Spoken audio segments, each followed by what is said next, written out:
Well, good morning, everyone, and again, welcome to our international worship group this morning. The title of my message is Be Prepared. Do any of you know where that is famous for? Be prepared? Scouts. That's right, Boy Scouts. It's the motto of the Boy Scouts, be prepared. And today I'd like to talk a little bit about three different cases of preparation and how they impact us as Christians. Of course, as Christians, we need to be prepared, we need to be ready. The first case I'd like to talk about is procrastination. Everybody know what procrastination means? Putting off till tomorrow what you can do today, right? We have a very famous expression, never put off till tomorrow what you can do today.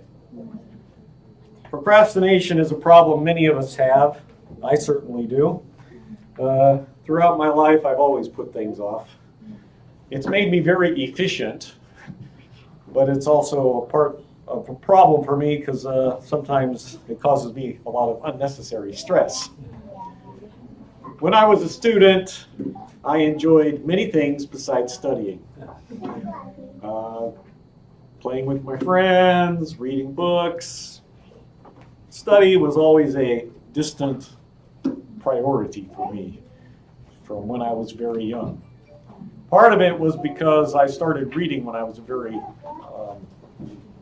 early in school, and because of that, I was accelerated in my reading program, and in second grade, I finished the whole reading program in like 9 weeks for the year. And so for the rest of the year, the teacher let me and the other guy who did the same thing into the library. We could read whatever we wanted.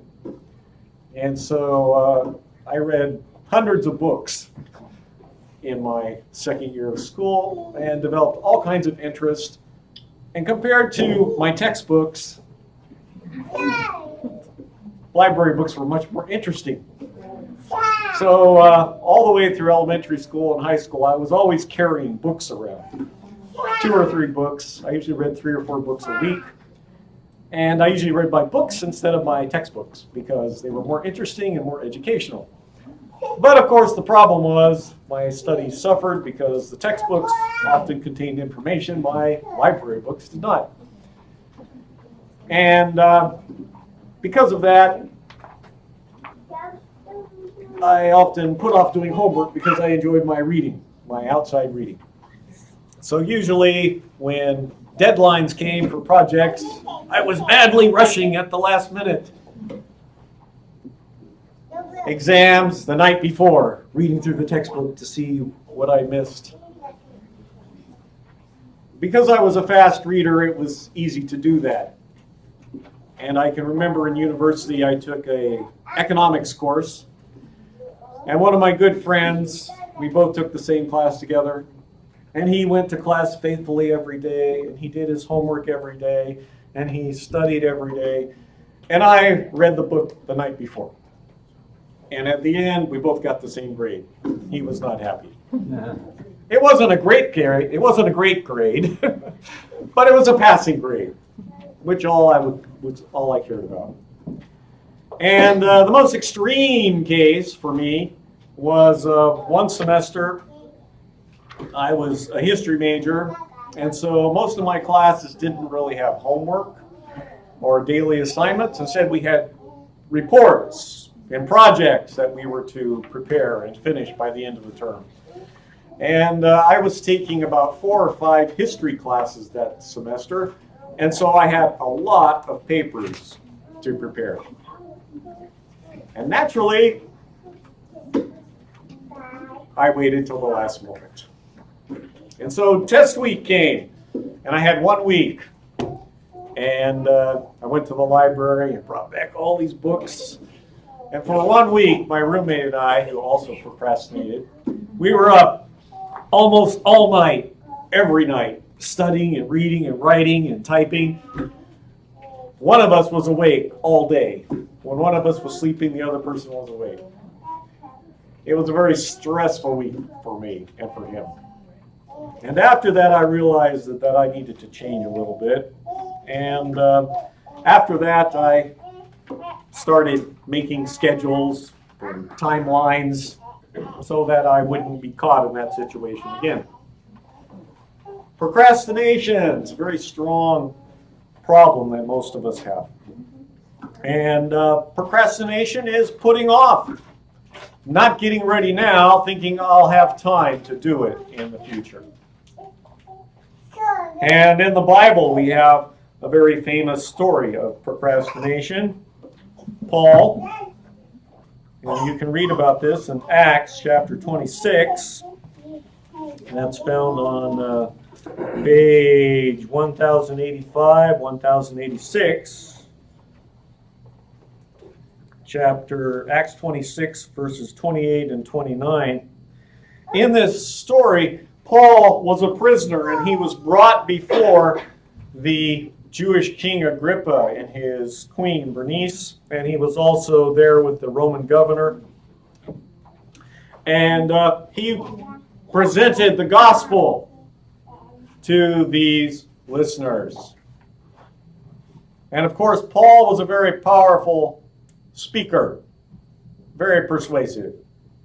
And beyond his natural skills, he was blessed with God's Spirit working through him and speaking through him. And he was very persuasive. And we read in these verses, the king, verse 28, then Agrippa said to Paul, do you think that in such a short time you can persuade me to be a Christian? Paul replied, short time or long, I pray God that not only you, but all who are listening to me today may become what I am, except for these chains. The king and the governor, they heard Paul. They were persuaded and convinced by his arguments. But not today. Not today. It's too short a time. Well, maybe another day. There's always more time, we like to think. But is that really true? Do we always have more time? Now, often we think we do. Like, well, you know, I'll do this on Monday. But what happens? Life intervenes, right? Something comes up. Family emergency, work issues. The time that you thought you had disappears. It evaporates. It's used up by other demands and other calls. More dramatically, your life can end, right? How many of you know exactly when you're going to die? None of us do, right? We have, well, you know, people live 70, 80 years, 90 years. You know, I can look at my family tree and say, well, you know, my grandfather, he lived to be 96. My other grandfather, he lived to be about 86. My grandmother lived to 88. My grandmother lived to 85. My father is 84 and going strong. Well, maybe I'll live 80 years, 85 years, 90 years. I'm 58 now. I've got 30 more years maybe. I have time to change. I have time. But accidents happen, right? Especially when people are younger, they think they're indestructible. You know, I'm 18, I'm 17, I've got lots of time. I'll change when I'm older.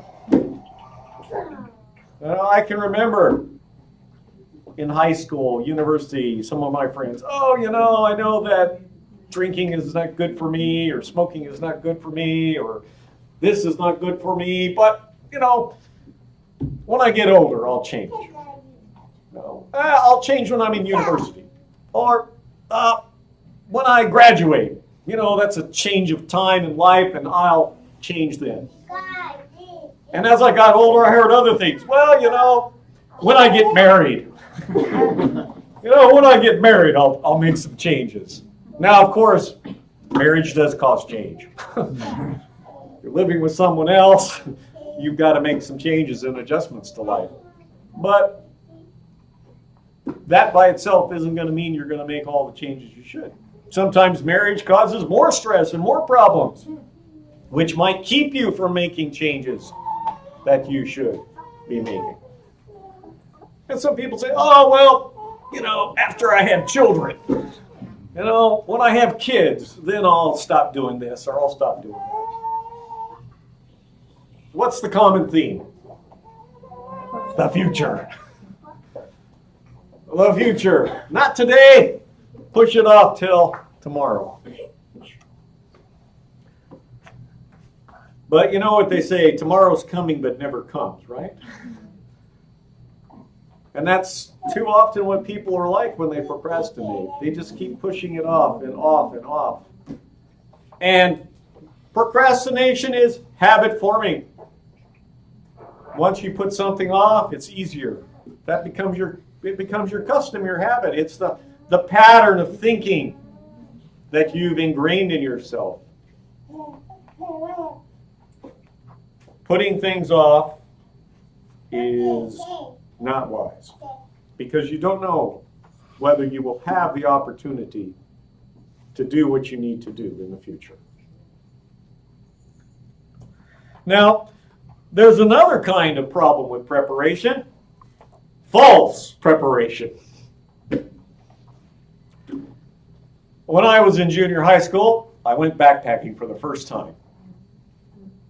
I was about 12, 13 years old.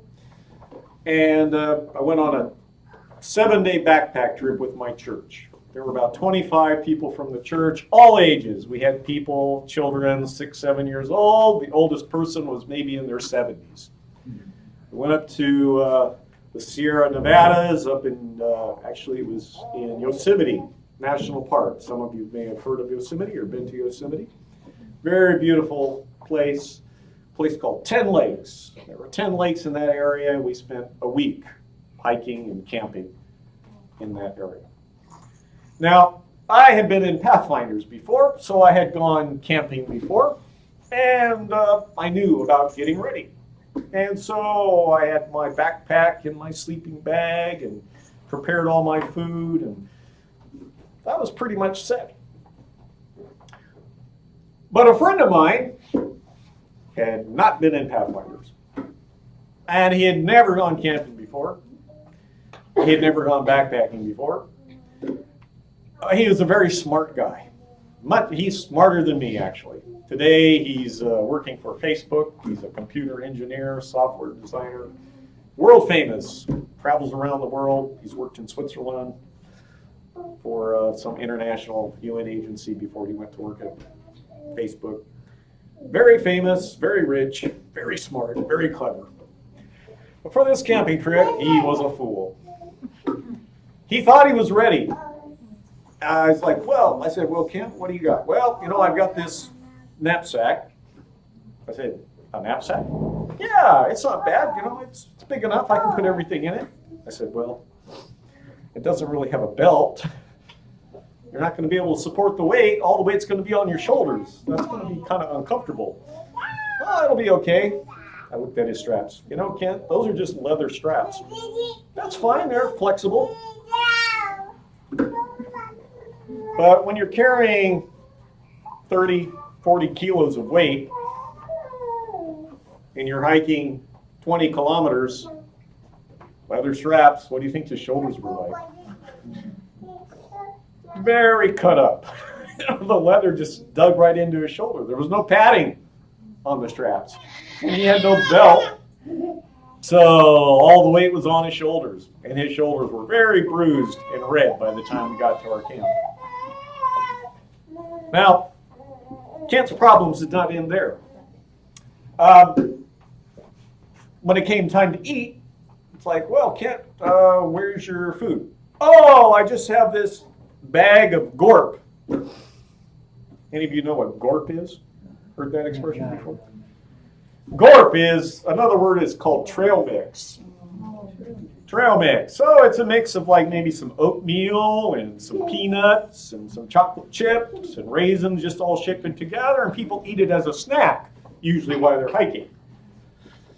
And Kent had brought a big bag of trail mix, and he thought that's what he was going to eat for a week. Needless to say, he got very hungry very quickly. So some of us shared food with him so that he didn't starve.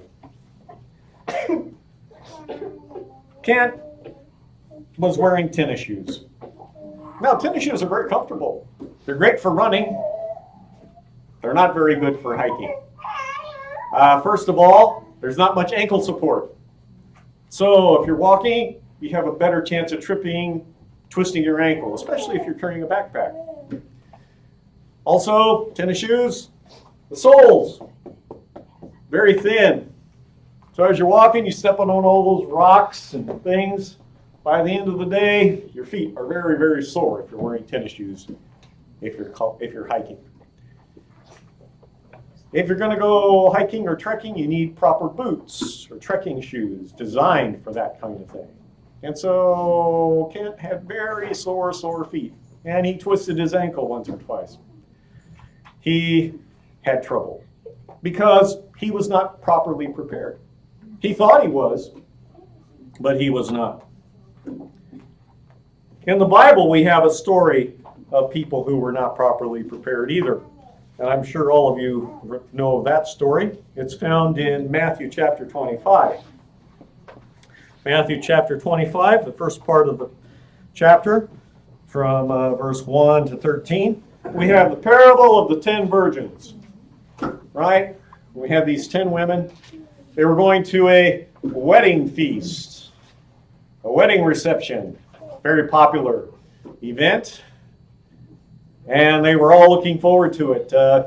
They got their clothes, and they had to meet the wedding party, so they took some lamps with them and some oil with them.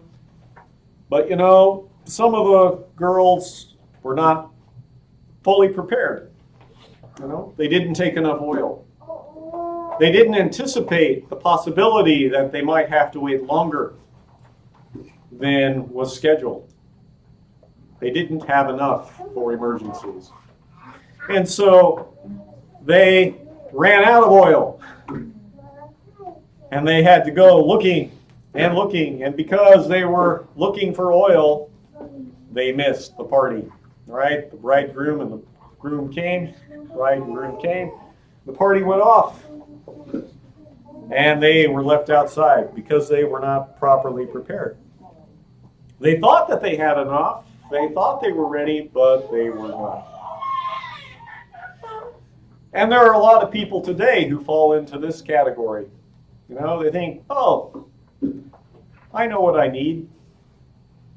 I have all that's required. But they are not really ready. So how do you get properly prepared, right? You need to study about whatever it is you're going to do. You need to know. You need to have knowledge about the situation or the case. And as Christians, that means we need to know about the truth, right? We need to study the truth. We need to know what God's message is for us. We need to know what is coming. We need to know what we are expected to do. If we don't have that knowledge, we cannot prepare. Without knowledge, you cannot be properly prepared. The Bible tells us to what? Prepare yourself. We have to be prepared, properly prepared. If we fall short, we will have trouble. If we don't have all the knowledge we need, we're not going to be able to deal with the situations that arise. People ask us questions. Oh, why do you believe this? Or why do you do this? Well, if we don't know the answer, if we haven't studied, if we lack the knowledge, we're not going to be able to answer those kinds of questions. We need to be properly prepared. And the third category no preparation.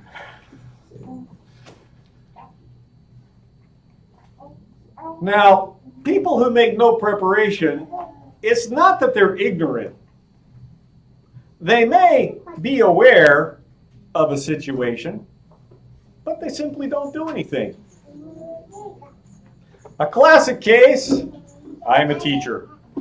And every year, first day of class, second day of class, first week of class, students come to class, no textbook.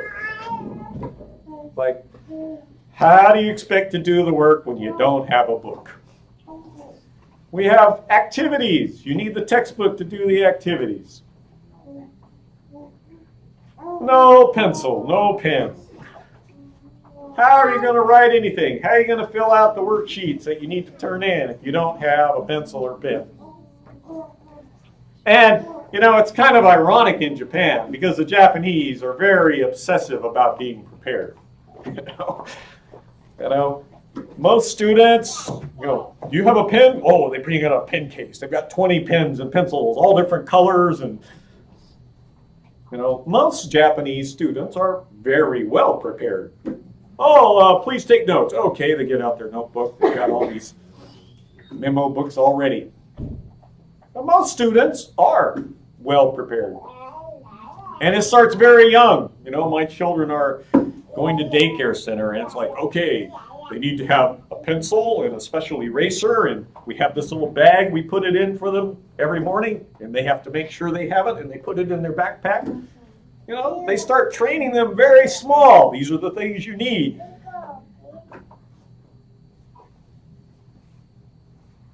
And yet, you have people who, even though they know what is required and what is expected, they do nothing. And in my English classes, I have students who don't buy a textbook the whole semester. And the second semester they come to class, I'm like, you need a textbook. Oh, no.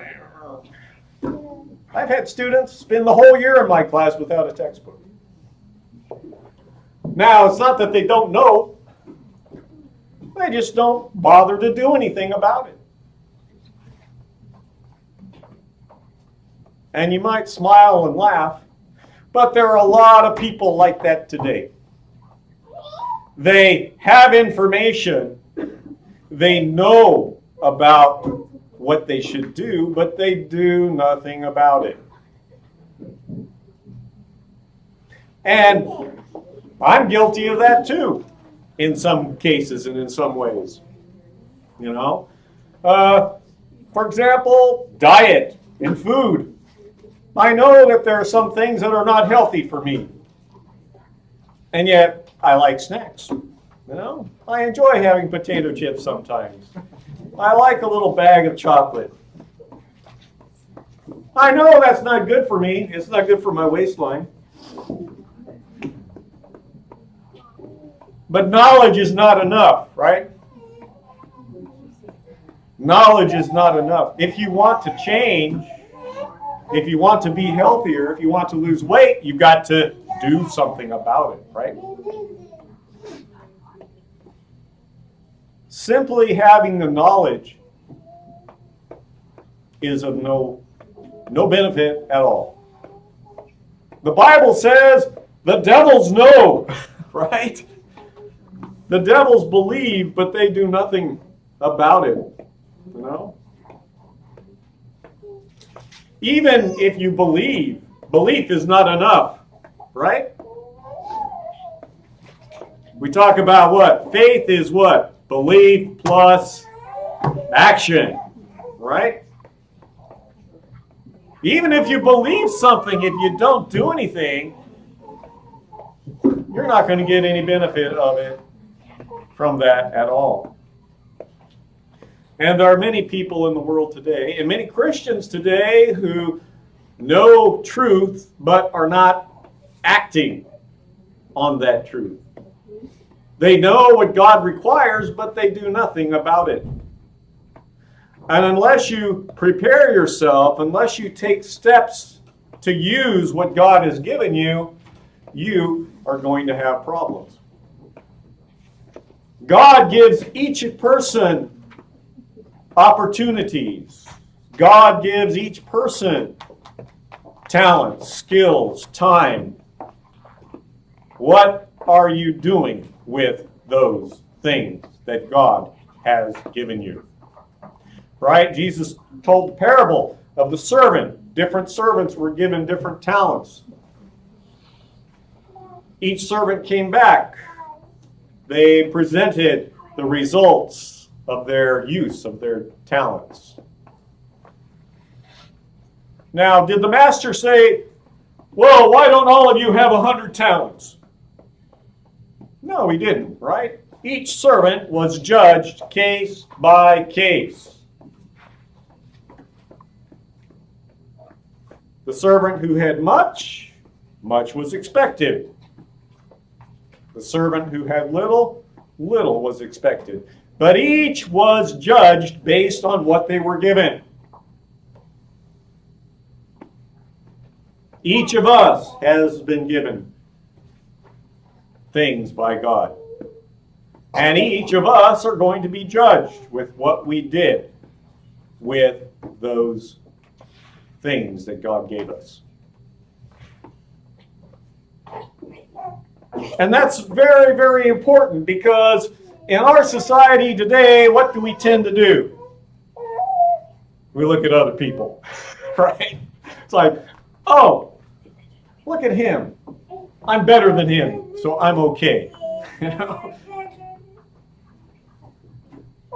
know, it's kind of like the joke of the swimmers in the water. Well, the shark is coming, but as long as I swim faster than the other guy, I'm okay. You know?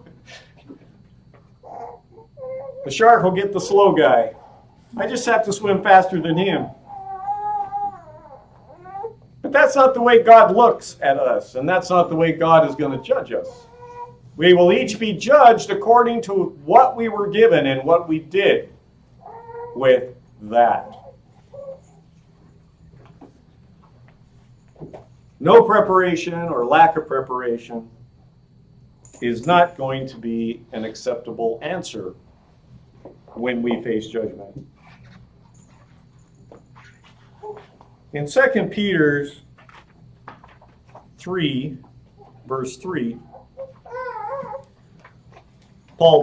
Peter talks about the people who fall into this category. That's on page 1181.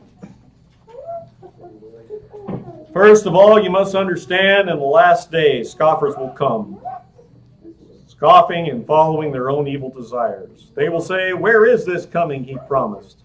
Ever since our fathers died, everything goes on as it has since the beginning of creation. But they deliberately forget that long ago, by God's word, the heaven existed, and the water was formed out of water and by water. By these waters also the world of that time was deluged and destroyed. By the same word, the present heavens and earth are reserved for fire, being kept for the day of judgment and the destruction of ungodly men. But do not forget this one thing, dear friends. With the Lord, a day is like 1,000 years, and 1,000 years is like a day. The Lord is not slow in keeping his promise, as some understand slowness. He is patient with you, not wanting anyone to perish, but everyone to come to repentance. But the day of the Lord will come like a thief. The heavens will disappear with a roar. The elements will be destroyed by fire, and the earth and everything in it will be laid bare. Since everything will be destroyed in this way, what kind of people ought you to be? You ought to live holy and godly lives as you look forward to the day of God and speed its coming.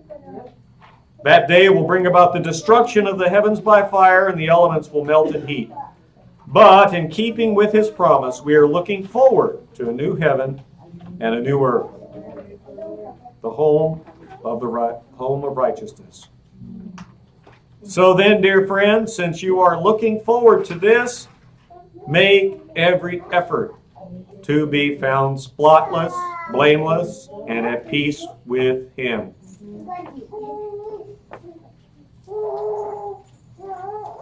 time is coming. None of us knows when it will be. And whether it happens tomorrow or in 100 years from now is not really relevant. Each of us has our lifetime to get ready, to be prepared. Each and every day we need to be ready because none of us knows when our life might end. Disasters happen. You know, we live in Japan. There are earthquakes every day in Japan. The 30 years I've been here, I've experienced several large earthquakes. Fortunately, I've never been injured and my property has never been damaged. But I've been close. Hanshin, you know, that's just 20, 30 kilometers from here.